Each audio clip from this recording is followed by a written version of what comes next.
maintenance. So regularly maintaining these filters, whether it's a point of use small one, and make sure that it's working properly, changing the filter in your fridge or the filter in your water container.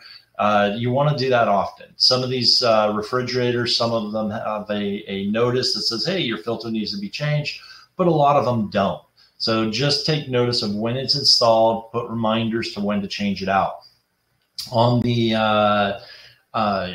whole home ones, an annual plumbing inspection, which is highly recommended, is something that you'd want to do. And when the professional plumber is there, they should be taking a look at that filter and cleaning that for you. So taking care of that filtration, making sure that it's clean. It may not need to be cleaned or replaced each year, but they'll take a look at it and see the usage on it to see what level of